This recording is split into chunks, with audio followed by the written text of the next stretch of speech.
Mesdames, Mesdemoiselles et Messieurs, chers téléspectateurs de la Ratetki, merci de nous avoir choisis en ce jour devant vos petits écrans. Partout où vous êtes en train de nous suivre à travers le monde.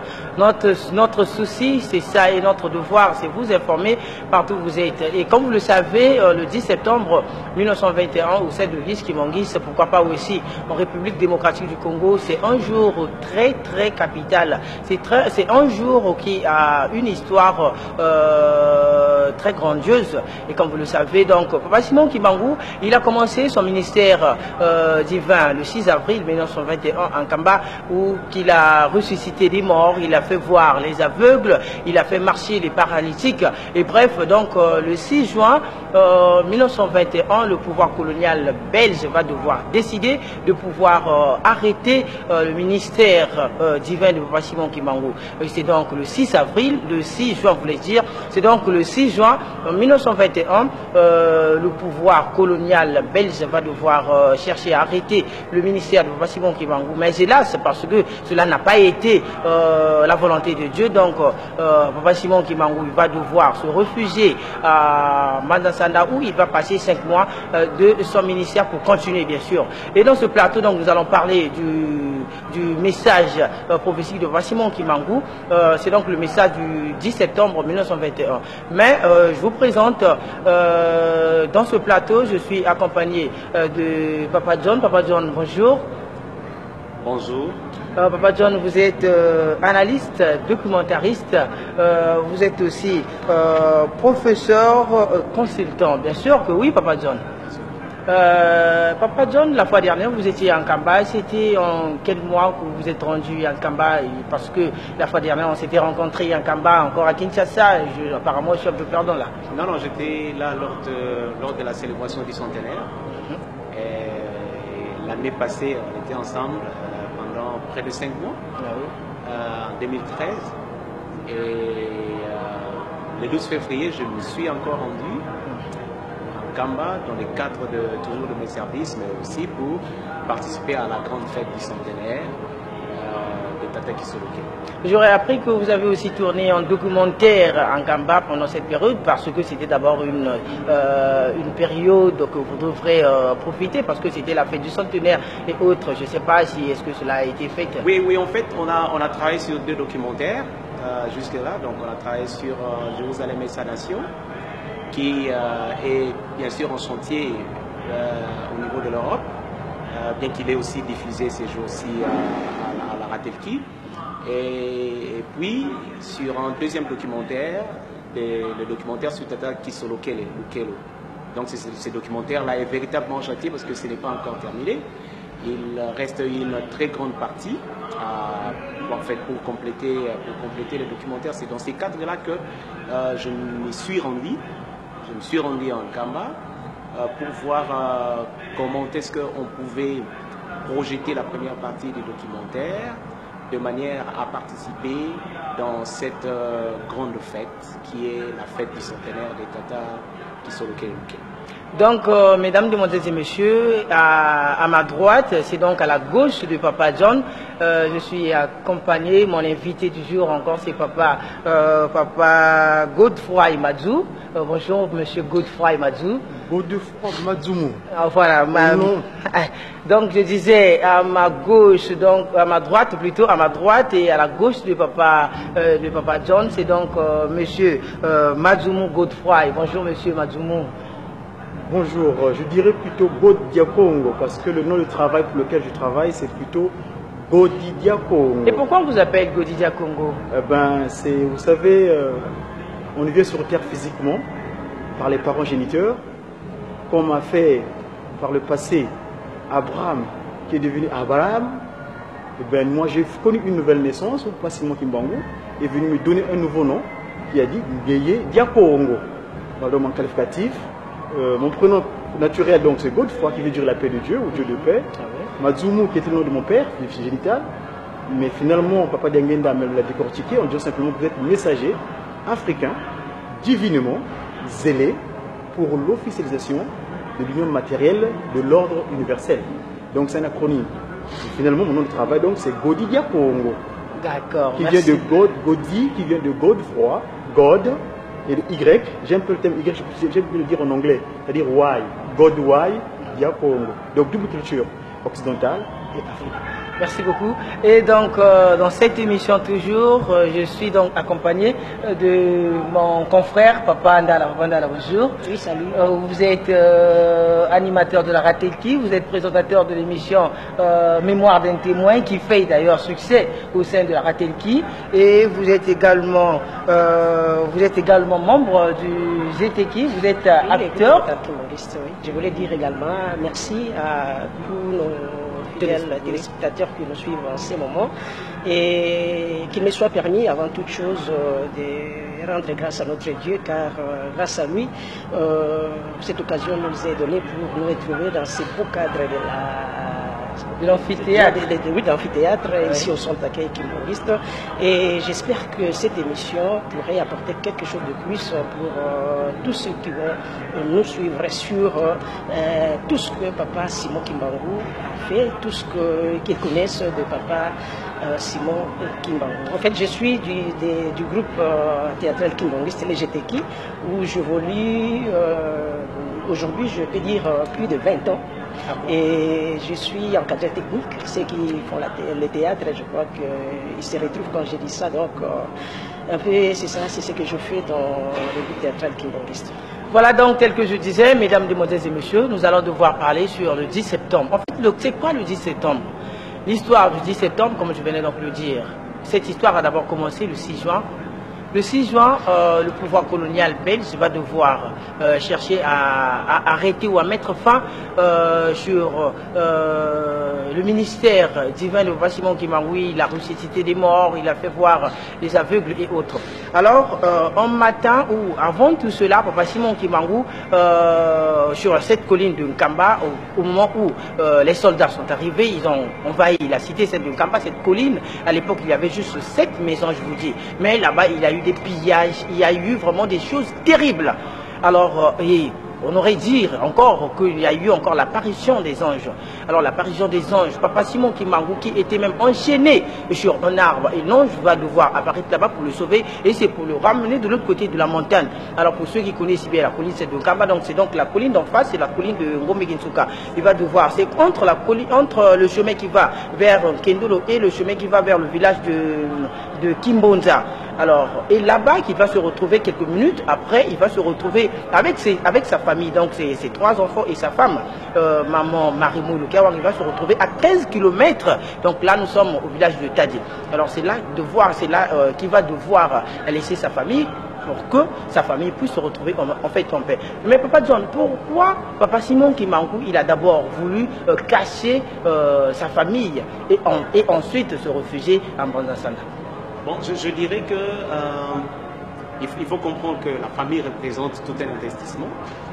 Et Tata Simon Kimbangu a été envoyé par le Seigneur Jésus-Christ.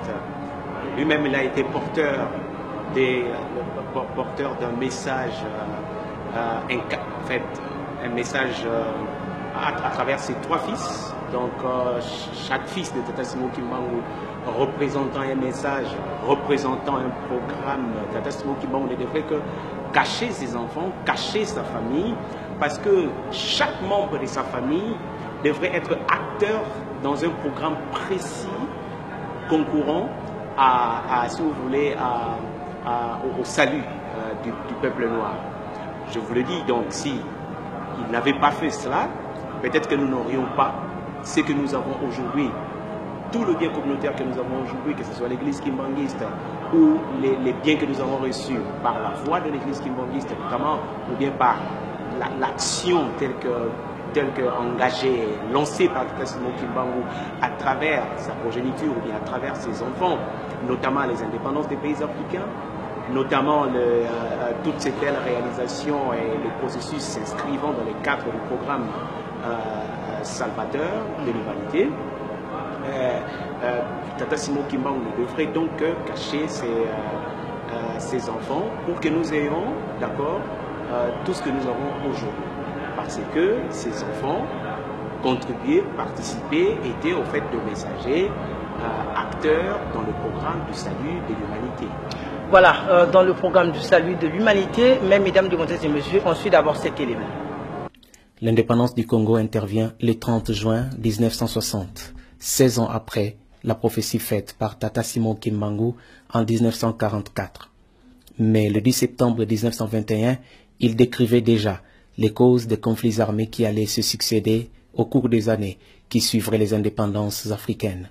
Il dit « Les années qui suivront les indépendances africaines seront très meurtrières et que les chefs d'État de la première génération politique seront tous au service des Blancs. » Alors voici la scène. En 1960, le Congo indépendant éclate. Par la suite, tous les pays africains se mirent en feu à cause des guerres civiles, des répressions ou des rébellions. Depuis 1960, 9 millions de personnes ont trouvé la mort dans ces crises. Ici encore, sa prophétie s'est vérifiée. Il reste qu'aujourd'hui, les Africains connaissent leur propre identité et leur propre maître. Nous l'espérons en tout cas. Merci encore, mais et pourquoi cette prophétie à cet instant? Alors, comme vous le savez, et donc nous parlons toujours du 10 septembre 1921. Pourquoi Papa Simon Kimbangu a choisi juste le moment où il s'est refusé en Banzansanda pour pouvoir prophétiser, pour pouvoir dire toutes ces réalisations que nous sommes en train de voir? J'aimerais que cette question, l'analyste Papa John, que vous puissiez répondre à cette question. C'était déjà votre question. Voilà, donc je disais, pourquoi cette prophétie à cet instant? Et pourquoi Papa Simon Kimbangu, pourtant il a commencé le ministère le 6 avril 1921, là nous sommes sur la police de Kamba, mais il s'est refusé à Banzansanda et c'est le lieu peut-être qu'il a choisi pour pouvoir en profiter de dire toutes ces prophéties. Alors pourquoi juste à cet instant? Très bien, on ne tente pas ici de dire qu'il aurait une espèce de l'esprit prophétique qu'il aurait saisi à cet instant, parce qu'il faut rappeler que Tata Simon Kimbangu était doté des qualités prophétiques depuis son jeune âge.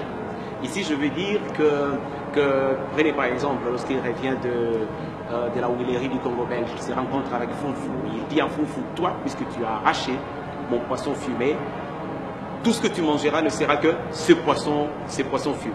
Et cela s'est accompli. En 1910, à l'apparition de l'étoile de la comète Calais, Tata Simon Kimbangu va faire une prophétie bouleversante. Disons qu'il a laissé un câlin. Il a dit, je cite, en 1910, je renaîtrai en 1918. Et cela s'est accompli également, parce qu'en 1918, le 22 mars, Tata Diangeda Koutima verra le jour. Donc il a prophétisé en 1910, il a prophétisé sur Fonfou, alors qu'il n'avait pas encore lancé son ministère de guérison et de prophétie. Donc vous voyez qu'il était déjà doté, investi de pouvoir prophétique. Mais alors pourquoi cet instant?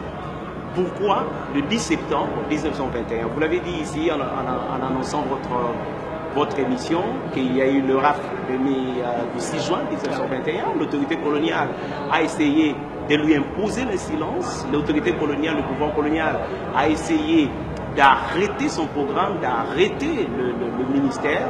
Il y a eu donc invasion de la Cité Sainte, et puis il y a eu débandade, et puis c'était l'ouverture du mouvement vers la clandestinité. Mais c'était en fait en représailles que Tata Simon Kimbangu va faire cette prophétie du 10 septembre 1921. C'était en fait un message d'une prophétie de représailles. Parce qu'à l'intérieur, quand vous analysez la prophétie, vous allez voir qu'il va en fait attaquer. Quand il dit qu'il y aura une guerre en Occident, quand il dit que la terre va connaître ceci et cela, vous comprenez cela.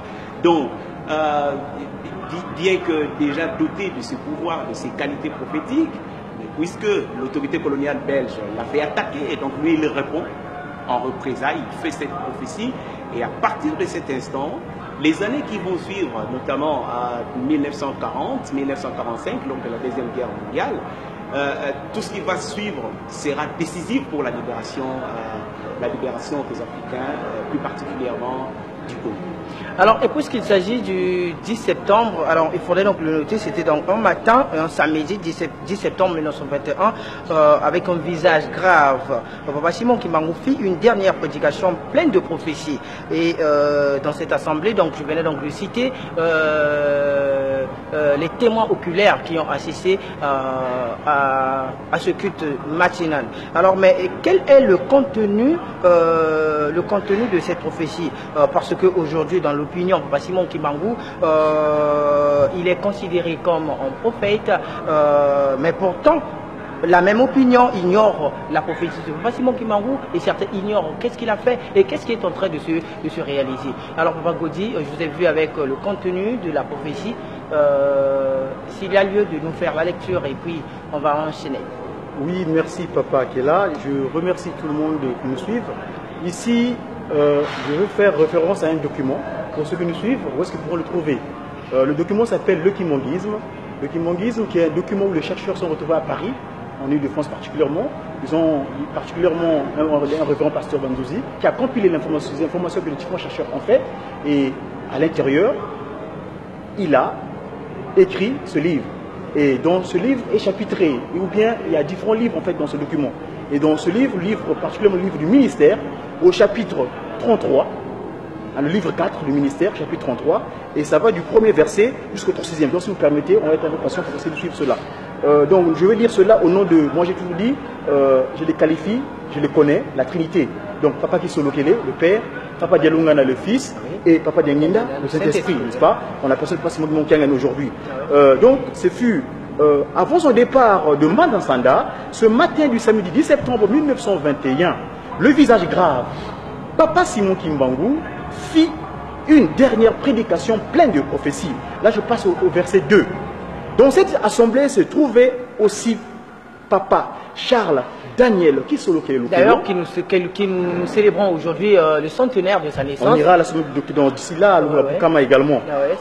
Papa Samuel Diakanoa, Maman Michel Mikalamandombe Lupikulu, Papa Émile Zola, Papa Matoufoueni, Papa Lengue, Papa John Lubwene, Papa Mbeya, Papa Mata, Papa Simon Batouba, Papa Kimvi Nakani, ainsi que ses trois secrétaires, Papa Stéphane Finangani, Papa Pierre Nzungu et Papa Simon Zungu. Au verset 3, et c'est là où il commence à prendre sa naissance, sa disposition pour pouvoir dire ce qu'il avait à dire. Au verset 3, il dit ceci: l'Esprit m'a révélé que le temps de me livrer aux autorités est arrivé. N'oubliez pas qu'avec mon arrestation commencera une période d'indicible persécution pour moi-même et pour un très grand nombre de personnes. Tenir ferme, car l'Esprit de Dieu Tout-Puissant ne nous abandonnera jamais.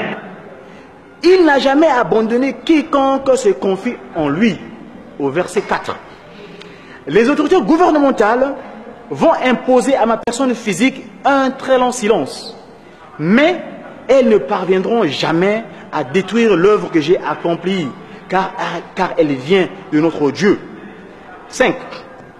Certes, ma personne physique sera soumise à l'humiliation et à la souffrance, mais ma personne spirituelle se mettra au combat contre les injustices sémées par le peuple du monde des ténèbres qui sont venus nous dominer en utilisant nos colonisateurs. Verset 6. J'ai été envoyé pour libérer les peuples du Congo. Je sais le Congo avec grand K, c'est-à-dire l'unité. Et tous les hommes noirs du monde entier. Ça c'est au verset 6. Au verset 7. Aujourd'hui nous sommes encore persécutés. Mais au temps fixé par le Seigneur, l'homme noir deviendra l'homme blanc.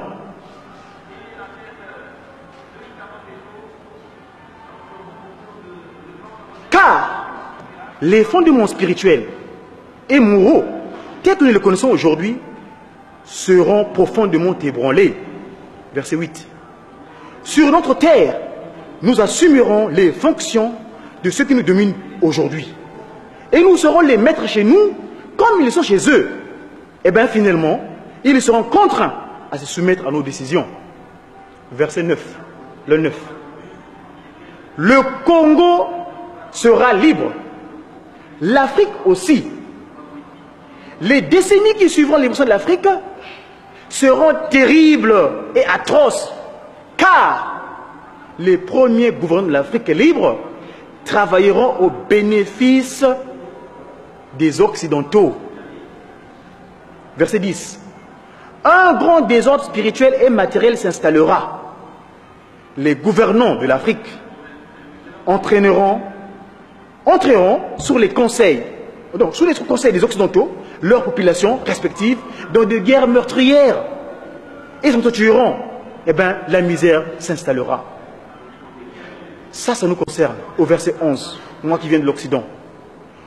Beaucoup de jeunes quitteront l'Afrique dans l'espoir d'aller chercher le bien-être dans le pays des Blancs. Ils parleront toutes les langues des Blancs. Parmi eux, beaucoup seront séduits par la vie matérielle des Occidentaux. Là, je corrige parce que je n'aime pas le terme blanc, mais les Occidentaux. Ah oui.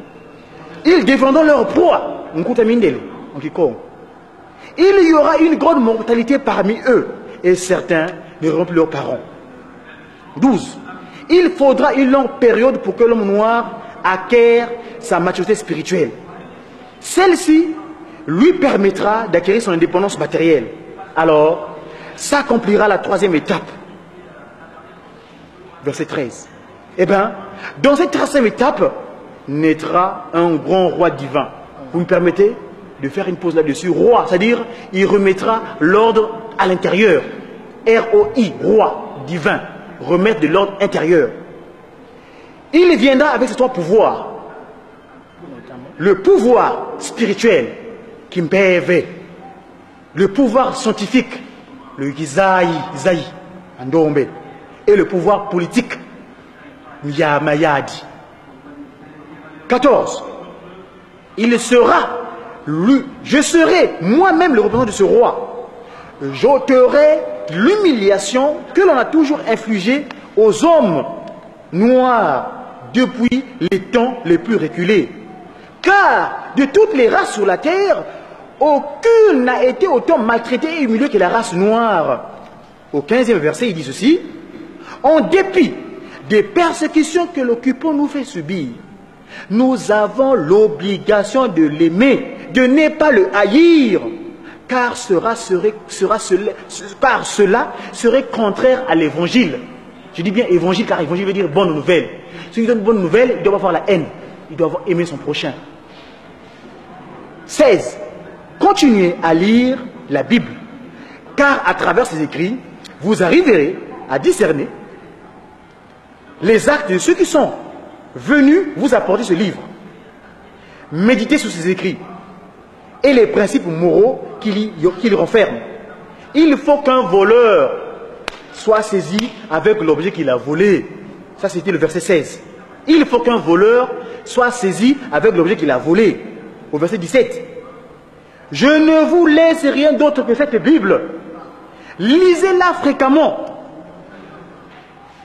en tout temps et en tout lieu. Mettez rigoureusement en pratique tous les commandements de Dieu, car le moment viendra où toutes nos épreuves prendront fin. Au verset 18. Quand ce moment sera venu, nous glorifierons sans crainte ni brimade le nom de Jésus-Christ, et les enfants de Dieu venus du monde entier se rejoindront à nous, la colline sainte de Campa Nouvelle-Jérusalem. Au verset 19. Nous aurons notre propre livre sacré, dans lequel sont écrits des choses cachées pour la race noire et les peuples du Congo, avec le grand K bien sûr. Un Longhi, un enseignant, c'est-à-dire celui qui va précéder, viendra avant mon retour pour écrire ce livre et préparer l'arrivée du grand roi. Je dis bien roi, c'est-à-dire remettre de l'ordre intérieur. Verset 20. Il sera combattu par la génération de son temps. Mais petit à petit, des gens comprendront et suivront son enseignement. Car sans ce Longhi, qui préparerait le peuple Congo? Ça, c'est une question qu'il pose. Au verset 21, il poursuit. Car l'arrivée du roi sera très meurtrière, sans pardon. Alors, il faut que le peuple Congo, le peuple du Congo, soit instruit avant cet événement. verset 22. Vous ne savez pas encore ce qu'une guerre spirituelle. Quand le peuple Congo commencera à se libérer, tout pays qui osera attaquer le Congo sera englouti sous les eaux. Vous ne connaissez pas encore la puissance de ceux qui sont envoyés par le Père Tout-Puissant. Il prévaudra, au verset 23, dans les années à venir, des conditions telles que seuls les actes de puissance pourront convaincre le monde de l'existence de Dieu. Car ces actes de puissance que vous avez vécus seront aussi réalisés par d'autres sacrificateurs sacerdotaux que le Seigneur choisira pour pérenniser mon œuvre. Alors s'accomplira à notre époque la prophétie d'Ésaïe qui concerne la descente de l'Esprit de Dieu sur toute chair. Verset 24. S'il vous plaît. Non, je finis, s'il vous plaît. Si vous permettez, je vais finir. Là, je pense que nous plus tard, au verset 24, nous allons permettre à je finisse les versets pour que nous puissions comprendre l'essentiel, la teneur même de ce message qui est très très important. Papa Akela, avec votre autorisation, bien sûr, c'est vous qui avez le monopole du débat. Il y a une question. Nous voyons comment ce message est très très capital, car c'est aujourd'hui, le 10 septembre comme aujourd'hui, que Papa Simon Kimbangu a fait toutes ces révélations ou toutes ces prophéties. Mais j'aimerais, comme je l'ai dit, aller petit à petit pour que nous puissions bien saisir le sens de ces messages, de ces prophéties. Alors, Papa Simon Kimbangu donne ces prophéties à Mbanza-Sanda, où il s'était retiré juste après la première tentative de son arrestation. Alors là, je voulais savoir, ou bien je demandais, pourquoi il devait donner ces messages à Mbanza-Sanda, au lieu d'Nkamba, son village natal, où il a même commencé sa prophétie. Et quelle différence y a-t-il entre ces différentes prophéties, ce qu'il a donné à Mbanza-Sanda et ce qu'il a donné à Nkamba, par exemple, avant son arrestation? Papa John, peut-être c'est à vous qui revient cette question. En fait, je voudrais que Paglodi intervienne parce que comme il a... Il est déjà inspiré, il est déjà inspiré. Oui, c'est ça aussi. C'est important. Finir les oui, je pense que c'est un peu long. Il vous reste comme je ne sais pas si vous êtes à la fin. Très vite. Au verset 24, il dit ceci. Plus tard, au temps fixé par le Seigneur, il sera construit en Kamba, un temple immense, dont l'intérêt spirituel sera considérable et bénéfique à notre pays, à l'Afrique et au monde entier. Les gens s'en apercevront le moment venu. À quoi sert à l'homme de s'attaquer à Dieu? Si le jour de sa mort, même s'il avait des biens matériels, il n'a même plus le temps de lever un petit doigt. Vous ne savez pas de quoi vous êtes fait. Votre vie, pourquoi vous vivez? Car exister physiquement, c'est apparaître comme presque quelque chose d'insignifiant. Pourquoi tuer votre prochain et espérer rester en vie? Et pour combien de temps? Dieu n'est ni temps, ni espace. Il est un tout dans le tout. Au verset 27, là je suis en train de parler non étranger. Il y en a combien au total? Il y en a combien au total? Parce qu'apparemment ça va là. Le temps là. Il y en a combien? Le temps, c'est ça le problème. C'est ça. Regardez à la télé, le temps est... Il n'aurait pas qu'on puisse très très limité. Je pense qu'il vous reste combien? Il y a combien? Moi je veux répondre à la question. La question est facile à répondre. Nous, dans notre disposition culturelle, nous avons ce qu'on appelle des cantiques. Il y a Samuna. Peut-être la régie prend pas ce cantique-là. Il dit, j'ai quitté ici pour aller à Mbanza-Sanda, qui est en quelque sorte ce que le Christ a vécu, parce que nous vivons le parallélisme entre le Christ et son envoyé, Papa Simon Kimbangu, qui est l'Esprit de vérité, le Saint-Esprit, n'est-ce pas? Et ce cantique-là, la régie pourra faire des recherches, le retrouver, c'est la chorale des dirigeants qui le chantent. Il y a Samuna, donc c'était à Mbanza-Sanda. Mbanza-Sanda, il est allé faire 5 mois là-bas. Pourquoi 5? Papa, il est venu sur terre avec son étoile, l'étoile d'Allah, vous avez parlé tout à l'heure. Il est en 5. Ce visage que vous voyez, actuellement, Papa Simon Kimbangu Kiangani. Cette étoile qui était descendue de la voûte céleste, qui se matérialisait physiquement, que moi, généralement, dans mes recherches que j'ai qualifiées, qui solo qu'elle est, Dialungana, Diangenda, Kimbangu, Kiyawanga, que j'appelle souvent Kididi Kiki. Vous voyez? Donc, il voulait faire ressortir ce 5 mois à Mbazasanda. Et ces 5 mois, il est venu encore le rivre. Donc, malgré cette arrestation, dans sa personne de siège toutes les pensées, Diangenda Kontima, il te laisse encore rester 5 mois.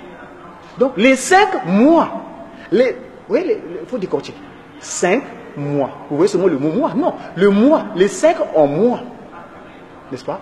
Et c'est ce que papa veut montrer aujourd'hui. C'est pourquoi chaque mardi, il se retrouve avec celui-là même qui était témoin de 5 mois de Kamba. Donc il voulait faire ressortir ces 5-là.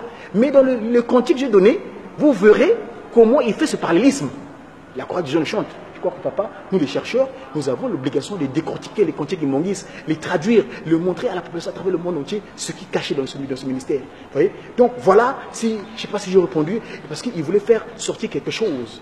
Et c'est en venant de Manasanda où il dit au KV, au Kanayave, Vangama, Navangama. Et c'est là où il recommande, continue à aller apprendre dans les cultures occidentales. Mais autant fixer, ici, je vous rassembler à la colline sainte, c'est ce que il est en train de faire le musée là.